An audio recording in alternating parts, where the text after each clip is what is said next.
La parole du Seigneur nous encourage à prier pour tous les serviteurs de Dieu, pour nos dirigeants et pour tous ceux qui sont élevés en dignité. Selon qu'il est écrit, j'exhorte donc avant toute chose à faire des prières, des supplications, des requêtes, des actions de grâce pour tous les hommes, pour les rois et pour tous ceux qui sont élevés en dignité, afin que nous menions une vie paisible et tranquille, en toute piété et honnêteté. Voilà pourquoi aujourd'hui ensemble nous venons prier pour le serviteur de Dieu, prophète Joël Francis Tato. Prions.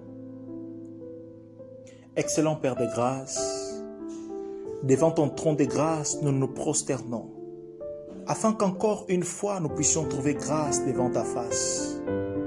Père, selon ce que nous recommande ta parole de prier pour tous les saints et pour ceux qui sont élevés en dignité, nous venons prier pour ton serviteur, prophète Joël Francis Tato. Avant tout, Père, nous voulons te remercier pour sa vie. Nous voulons te remercier pour les dons qu'il est dans le corps de Christ selon qu'il est écrit. C'est pourquoi il est dit, étant monté en haut, il a émené des captifs et il a fait des dons aux hommes. Nous voulons également te dire merci pour toutes les âmes gagnées et transformées par le ministère que tu lui as confié. Merci pour la révélation de ta parole à travers lui et merci de le garder, de le préserver en vie, combien même les hommes voudraient les voir morts. En ces jours, Père, nous venons prier pour ton serviteur. Ta parole dit, car Esdras avait appliqué son cœur à étudier et à mettre en pratique la loi de l'Éternel et à enseigner au milieu d'Israël les lois et les ordonnances. Père, nous prions afin que ton serviteur continue à appliquer son cœur, à étudier profondément ta parole, afin de constamment être en communion avec toi, afin que son être entier, esprit, âme et corps, soit constamment revêtu de la plénitude de Christ, et que ta volonté, ta direction lui soit parfaitement communiquée au nom de Jésus. Qu'il applique son cœur à étudier ta parole, afin de voir comme tu vois, penser comme tu penses et aimer comme tu aimes au nom de Jésus-Christ de Nazareth. Père, alors que ta parole habite son cœur, qu'il réussisse toutes ses entreprises, que ta parole en lui fasse prospérer au nom de Jésus. Ta parole dit, Dieu donna à Salomon une sagesse exceptionnelle, une très grande intelligence et une large ouverture d'esprit, que le Fils s'intéressait à des questions aussi nombreuses que les grains de sable au bord de la mer. Père, nous prions de même que tu donnes à ton serviteur une sagesse exceptionnelle et une grande intelligence pour comprendre ta parole.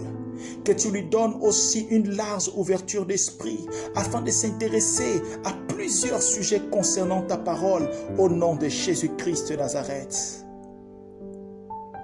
Nous prions, Père, également qu'il pratique ta parole, qu'il te serve avec un cœur sans partage, qu'il pratique ta parole promptement et complètement au nom de Jésus. Tu dis dans ta parole, voici mon serviteur prospérera, il montera, il s'élèvera bien haut.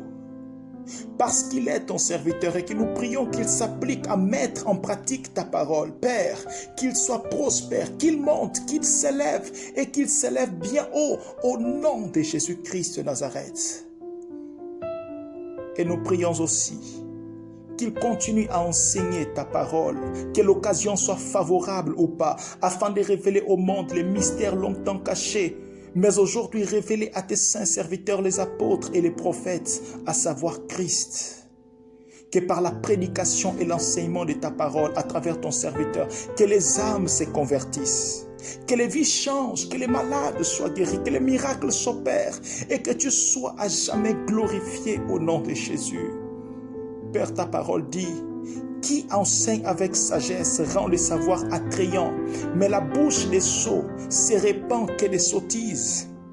Père, nous prions afin que ton serviteur enseigne avec sagesse, afin de rendre ton savoir aimable de tous au nom de Jésus. Père, nous prions aussi, afin qu'il s'attache à son enseignement, selon qu'il est écrit, Si c'est de servir, qu'on se consacre au service, que celui qui enseigne se consacre à son enseignement. Nous prions afin qu'il les récompense d'un enseignant l'accompagne dans l'exercice de ce ministère.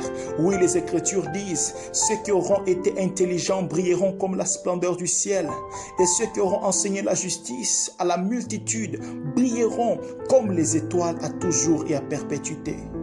Parce qu'il enseigne la justice aux hommes, que sans cesse ils brillent comme les étoiles, au nom de Jésus-Christ de Nazareth. Père, nous prions pour les mandats que tu lui as donnés, qui est d'influencer toute la terre par le réveil, d'apporter un réveil qui touche les hommes, mais aussi la société dans laquelle ils habitent. Père, nous prions que tu lui envoies des hommes qui à sa suite s'élèveront pour l'aider à mener cette vision à son terme. Que tu disposes les cœurs des hommes, que tu envoies en cette saison des partenaires afin qu'aucunement cette vision puisse manquer de provision au nom de Jésus-Christ de Nazareth. Nous prions aussi que ton serviteur échappe au piège des méchants au nom de Jésus. Nous prions que tu combattes ces combats et que ceux qui creusent des fosses pour qu'ils y tombent et qu'ils périssent au nom de Jésus. Garde ton serviteur, Père. Garde-le de maladies, garde-le des accidents, protège-le et qu'il soit rassasié des jours au nom de Jésus. Nous te rendons gloire, Père, pour tout ce que tu fais pour lui et à travers lui. Père, que chaque fois que l'un de plus petit dans le royaume fasse cette prière pour ton serviteur, que tu te souviennes de lui et que tu lui fasses du bien au nom de Jésus. Bénis ton serviteur. Bénis sa famille, bénis les projets de son cœur et les œuvres de ses mains, de maintenant et à jamais. Au nom de Jésus-Christ de Nazareth, nous te prions ici. Amen.